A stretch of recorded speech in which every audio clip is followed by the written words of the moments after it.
Good evening. I begin by giving you an insight on our topic of discussion today, which is the Monetary Policy Committee meeting that took place yesterday at the Central Bank of Kenya. So, a monetary policy consists of decisions and actions taken by the central bank to ensure that the supply of money in the economy is consistent with the growth and price objectives set by the government, maintaining price stability in the economy by ensuring a low and stable inflation.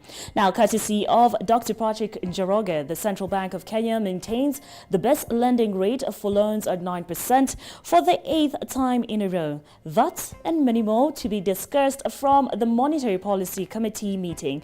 My name is Nina Shiban. Welcome to Markets Today. As per the norm, we kickstart our show with the closing numbers from the NSE. All right, now there is a visible pump up in all the indices, and we begin by looking at the NSE 20 share index that went up by 2.04 points to close at 2,650.30 points.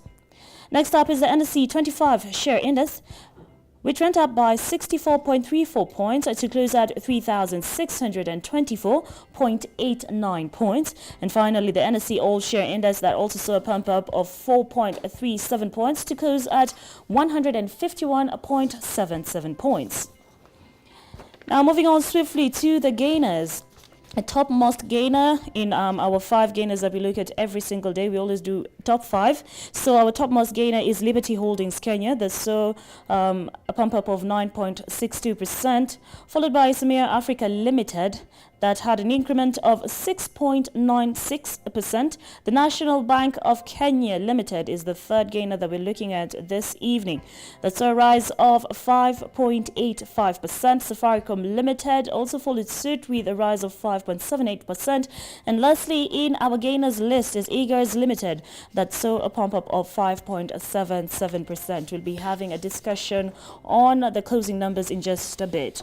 Now, for the losers, the topmost loser this evening at the closing bell at the NSE is Trans Century Limited that saw a decrease of 6.74%, followed by Kenya Power and Lightning Limited that saw a decrement of 5.33%. TPS East African, which is Serena Limited, dropped down by 4.96%. Sanlam Kenya dropped by 3.49%, and the I&M Holdings Limited dropped by 3.33%. Moving on to the movers. East African Breweries Limited traded shares worth 1.1 million. Cooperative Bank of Kenya traded 1.3 million shares. Equity Group Holdings Limited traded 4 million shares. Kenya Commercial Bank Limited traded 8.3 million shares. And finally, Safaricom Limited traded 28.2 million shares.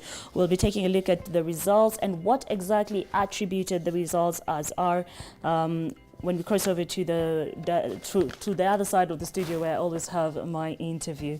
Now, for the news.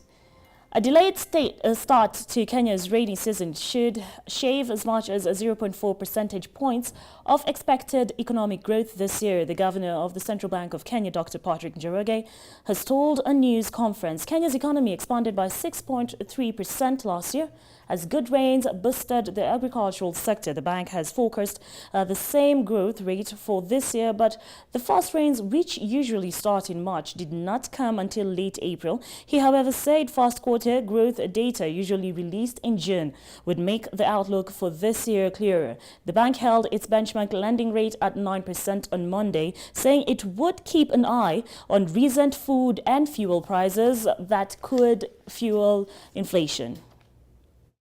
The moment for dealing with debt reorganization, looking at debt and itself, reorganizing it to create more room, that moment has come.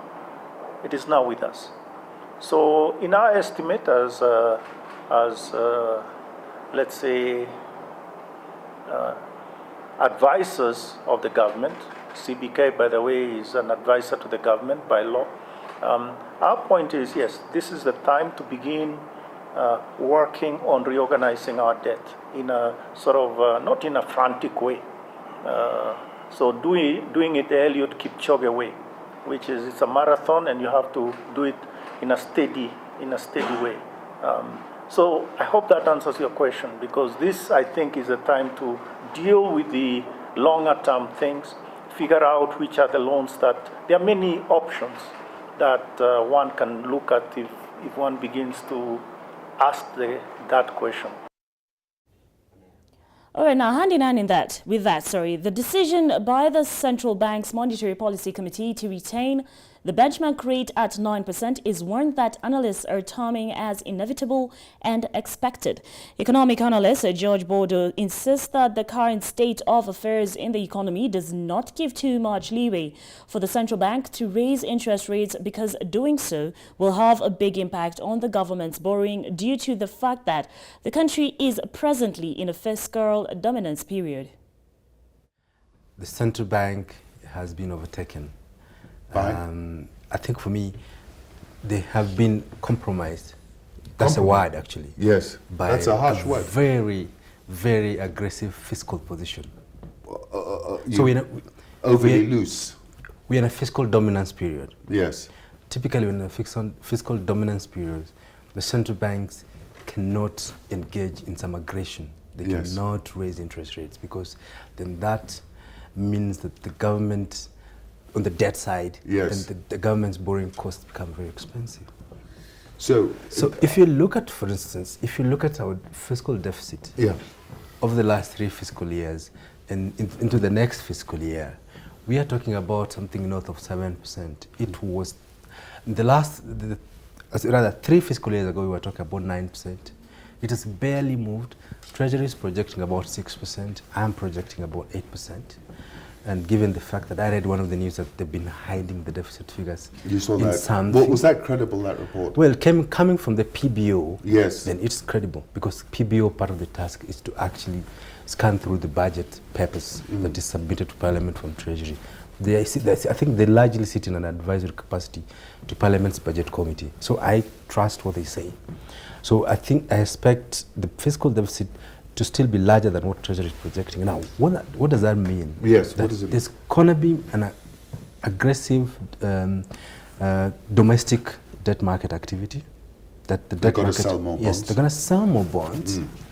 Now, in that scenario, then any monetary policy stance has to take into account the fact that there's so much supply. There's so much supply. And so they cannot keep Treasury's borrowing rates at a certain level. They've got to keep it constant, lest the government defaults. Elsewhere, Family Bank, in conjunction with the daughter organization, have today unveiled a credit facility that seeks to boost water and sanitation standards in the country. The initiative targets the provision of safe water by colluding with the service providers in harvesting, storage, sanitation, distribution and borehole construction. And the project will also finance the construction of domestic and commercial biogas plants, improvement and proper laying of pipe systems. The lender already has a Maji kwa Wanafunzi project that aims to provide water to disadvantaged schools. So our solution is going to unlock the water delivery in order to achieve, or to seek to achieve, the Millennium Development Goal, improve the access to affordable water sanitation, and help close the gaps currently being experienced in the water sector, because there are huge gaps around there. We've separated this into two approaches: water service providers, and then we have the SME, which I believe both have huge opportunities. Our own CSR initiative, which actually was proposed by none other than our staff members, was that we should provide water tanks to all public schools within our localities where Family Bank is present, through our initiative called Maji kwa Wanafunzi. And the staff were able to contribute to this initiative, and the bank topped them up on that initiative. So through this initiative, we have supported access to clean water by providing tanks to needy public schools countrywide. Outside Kenya, Peter Mutharika will be sworn in as president of Malawi for a second term on Tuesday after a contentious election marred by allegations of fraud and vote rigging. The Malawi Electoral Commission announced on Monday that Mutharika, who heads the ruling Democratic Progressive Party DPP, had narrowly won last week's vote after an injunction barring the release of the result was lifted. Mutharika of the ruling Democratic Progressive Party DPP won 38.57% against former evangelist Lazarus Chakwera of the Malawi Congress Party MCP on 35.41%, a gap of just 159,000 votes. High Court Registrar Agnes Patemba told AFP the swearing-in ceremony would be conducted by Chief Justice Andrew Nyirenda at 2 p.m. in Blantyre's Kamuzu Sports Stadium. DPP Secretary General Griselda Jeffrey has called on all party members to attend the swearing-in adverts broadcast on radio and television. Malawi won independence from colonial ruler Britain in 1964 and was then ruled by Hastings Banda as a one-party state until the first multi-party elections in 1994.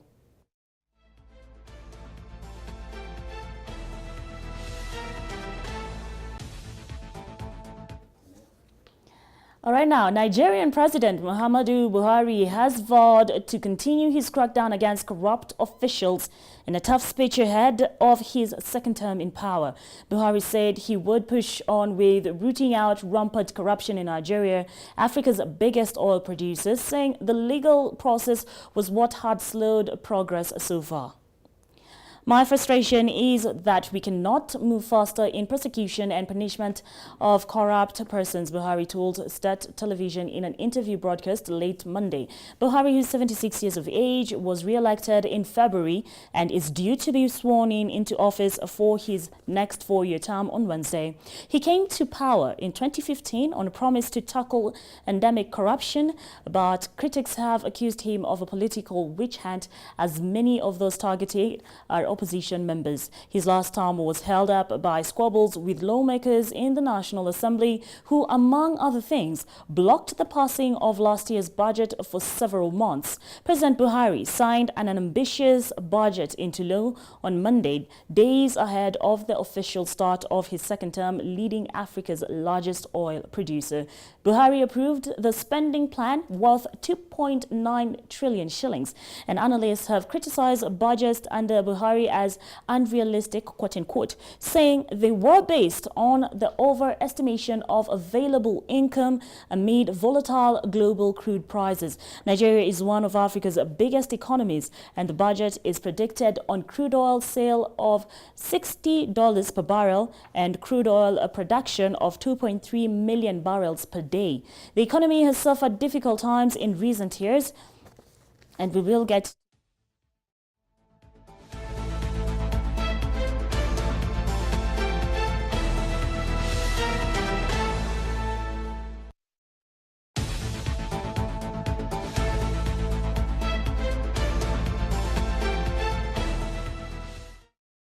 Now, outside Africa. Meanwhile, British Foreign Secretary Jeremy Hunt said on Tuesday that Britain's governing Conservative Party would be committing political suicide if it tries to force through a no-deal Brexit. Hunt, who is among the 10 candidates vying to replace the outgoing Theresa May as Britain's Prime Minister, said trying to take the UK out of the European Union without a deal would trigger a general election in which the Conservatives risked being annihilated. He said the centre-right party would face an existential threat with voters who supported staying in the EU, defecting to the pro-EU Liberal Democrats, and those who supported leaving the EU heading to the Brexit Party. The newly formed Brexit Party, led by Nigel Farage, topped last week's European Parliament elections. Hunt said any Prime Minister who promised to leave the EU by a specific date without the time to renegotiate and pass a new deal would effectively be committing to a general election because Parliament would bring down the government. Rival leadership candidates, including former Foreign Secretary Boris Johnson and former Brexit Secretary Dominic Raab, have said that Britain must be prepared to leave the EU without a deal. Britain is due to leave the EU on the 31st of October, while the next general election is not due until 2022.